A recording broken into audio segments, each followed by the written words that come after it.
నమస్తే శ్రీ మాత్రే నమః శ్రీ గురుభ్యో నమః సుమన్ టీవీ ప్రేక్షకులకు స్వాగతం సుస్వాగతం నేను మీ Raghupriya astrologist psychologist life coach motivational speaker ఈ రోజు మనము జూలై నెల మాస ఫలితాలను తెలుసుకుందాము ఇందులో భాగంగా ఈ మాసాన్ని మనము ఆషాఢ మాసం అంటాము ఆషాఢ మాసము అంటే చంద్రుడు ఉత్తరాషాఢ పూర్వాషాఢ నక్షత్రంలో అంటే చంద్రమానం ప్రకారము చంద్రుడు సంచరించే నక్షత్రాన్ని బట్టి ఆ మాసానికి ఆ పేరు వస్తుంది. ఇప్పుడు చంద్రుడు ఉత్తరాషాఢ నక్షత్రంలో సంచారం చేస్తుండగా ఈ మాసానికి ఆషాఢ మాసం అని పేరు వచ్చింది. అయితే ఆషాఢ మాసాన్ని అందరూ దేనికి పనికిరాదు, ఆషాఢ మాసంలో మనం ఏ పనులు చేసుకోకూడదు అనే భావన అయితే ఉంది. అయితే ఈ మాసంలో మనము పూజలు వ్రతాలు చేసుకోవచ్చు, కానీ గృహప్రవేశాలు ఉపనయనాలు నామకరణాలు లాంటి శుభకార్యాలనైతే మనము చెయ్యము. అయితే ద్వాదశ రాశుల వారికి ఈ మాసంలో అనగా ఆషాఢము శ్రావణము కలగలిపిన ఈ మాసంలో ఎలా ఉండబోతోంది, స్త్రీలకు ఎలా ఉండబోతోంది, ఈ రాశిలో అంటే ఒక్కొక్క రాశిలో ఒక్కొక్క రంగంలో ఉన్న వాళ్ళకి స్త్రీలకు పురుషులకు పిల్లలకు ఉద్యోగస్తులకు వ్యాపారస్తులకు రాజకీయ నాయకులకు ఎలా ఉండబోతోంది అని సవివరంగా మీకు తెలియజేసుకుంటున్నాను. తదుపరి రాశి వృషభ రాశి. ఈ వృషభ రాశిలో ఉండే స్త్రీలకు గర్భిణీ స్త్రీలకు అనీమియా సమస్యలు రక్తహీనత సమస్యలు వచ్చే అవకాశం ఉంది. శక్తిహీనత కూడా కలిగే అవకాశం ఉంది. ఈ రాశిలో ఎవరైనా గర్భిణీలు ఉంటే జాగ్రత్తలు తీసుకునే ప్రయత్నం చేసుకోండి. అయితే మెనోపాజ్ వయసుకు వచ్చిన మహిళలు ఎవరైనా ఉంటే వారికి ఒత్తిడి ఎక్కువయ్యి మూడ్స్ స్వింగ్స్ అయ్యే అవకాశం, అంటే మీ మూడ్ క్షణానికి ఒకలాగా ఉంటుంది. అది జాగ్రత్తగా చూసుకోండి. మిమ్మల్ని మీ ఇంట్లో వాళ్ళు అర్థం చేసుకునేటట్టుగా ప్రయత్నం చేసుకోండి. అయితే కాళ్ళలోను చేతులకి వాపులు వచ్చే అవకాశము, చేతుల్లో మంటలు వచ్చే అవకాశం కనబడుతోంది. దీనికి సంబంధించినటువంటి జాగ్రత్తలు తీసుకోండి.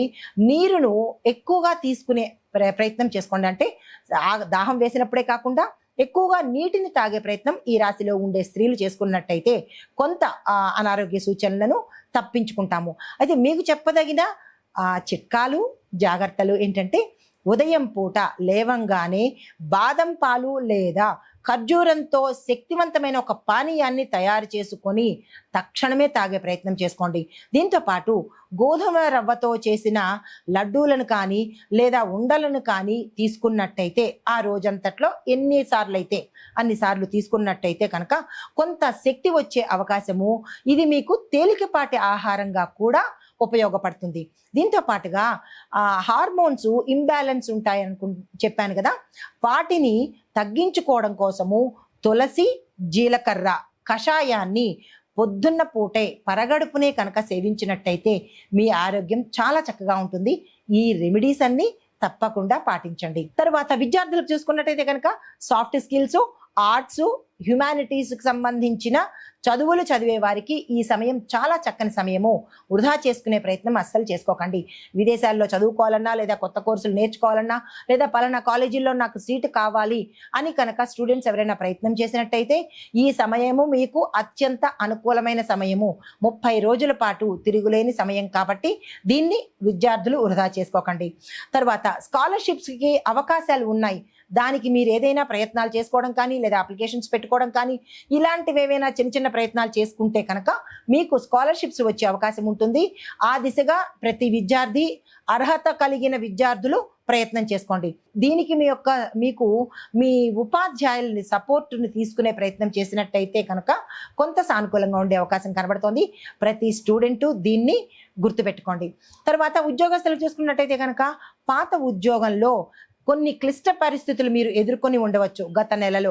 అవి ఈ సమయంలో తీరిపోయి మీరు మనశ్శాంతిగాను ప్రశాంతంగాను ఉండే అవకాశం కనబడుతోంది. అంటే గత సమయంలో మీరు ఎదుర్కొన్న కష్టాలు ఈ సమయంలో తీరిపోయి ప్రశాంతంగా మీ జాబ్ మీరు చేసుకునే అవకాశం కనబడుతోంది. అయితే కొంతమందికి ఉద్యోగం మార్పులు జరిగే అవకాశము, అది మీ యొక్క కేడర్ మార్పులో కావచ్చు, లేదా మీరున్న స్థానం నుంచి వేరే స్థానానికైనా వెళ్ళడం జరగచ్చు, లేదా ప్రమోషన్స్ రీత్యా వేరే ప్రాంతాలకి కూడా వెళ్ళే అవకాశాలు ఇక్కడ ఎక్కువగా కనబడుతున్నాయి. అయితే మహిళా ఉద్యోగస్తులకు ఇంటికి ఆఫీస్కి సమతుల్యతను అంటే బ్యాలెన్స్ చేసుకోండి. ఇంట్లో విషయాలు ఆఫీస్లో కానీ ఆఫీసు విషయాలు ఇంట్లో కానీ ప్రస్తావన చేసుకోకుండా ఎక్కడిది అక్కడే అన్నట్టుగా మీరు కనుక బ్యాలెన్స్ చేసుకున్నట్టయితే మంచి జరిగే అవకాశం కనబడుతోంది. తదుపరి వ్యాపారం కనుక చూసుకున్నట్టయితే కనుక ఫ్యాషన్కి సంబంధించిన వ్యాపారాలు చేసేవాళ్ళు, బ్యూటీ, బేకరీ, హ్యాండీక్రాఫ్ట్ ఈ రంగాల్లో ఉన్నత స్థాయిలో లాభాలు వచ్చే అవకాశం కనబడుతోంది. ఖర్చులు ఎక్కువగా ఉన్నప్పటికీ మీకు వచ్చే ఆదాయం వల్ల అది బ్యాలెన్స్ అయిపోతుంది.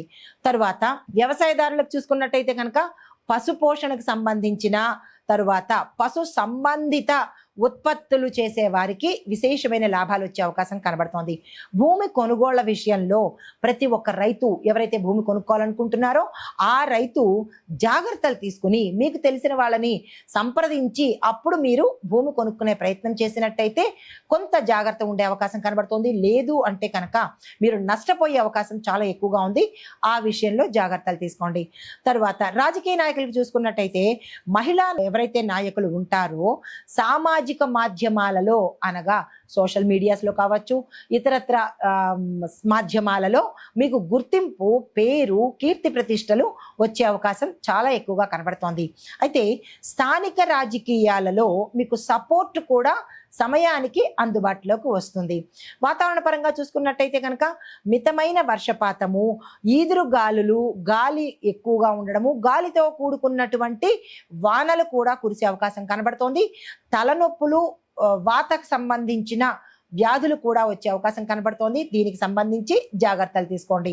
అయితే ప్రయాణాలు ఏమైనా ఉంటే కనుక పోస్ట్ పోన్ చేసుకోవడమే ఇక్కడ చెప్పదగిన ప్రత్యేకమైన సూచన.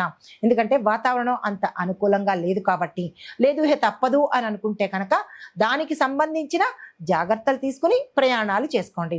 కుటుంబపరంగా చూసుకున్నట్టయితే కనుక తల్లిదండ్రుల ఆరోగ్య విషయంలో శ్రద్ధ తీసుకోవడం తప్పనిసరి. అయితే పిల్లల చదువులకి తరువాత స్నేహ సంబంధాలు, మీ పిల్లలు ఎవరితో స్నేహం చేస్తున్నారు, ఎటువైపు వెళ్తున్నారు అనే అంశాన్ని ఇక్కడ తల్లిదండ్రులు గమనించుకోవాల్సిందిగా ప్రత్యేకంగా చెప్పడం జరిగింది.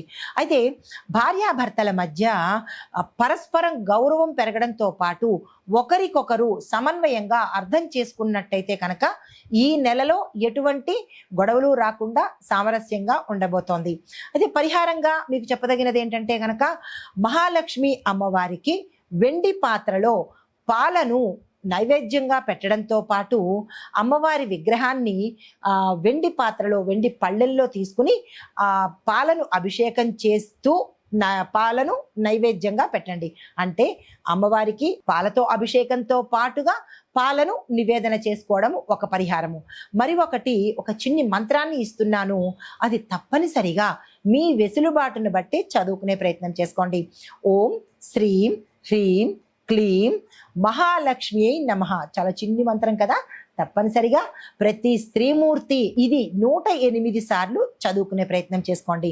అయితే దీంతో పాటుగా గోశాలకి వెళ్ళి మీకు అవకాశం ఉన్నప్పుడు అక్కడ పశువులకు ఆకుకూరలను కనుక మీ చేత్తో సమర్పించినట్టయితే ఐశ్వర్యంతో పాటు, అఖండ సౌభాగ్యంతో పాటు, ఆయురారోగ్యాలతో పాటు మీ యొక్క కోరికలు తీరే అవకాశము చాలా ఎక్కువగా ఉంది. గోమాత 33 కోట్ల దేవతలకు సమానమైన తల్లి కాబట్టి గోమాత సేవ తప్పనిసరిగా చేసుకోండి. నమస్తే.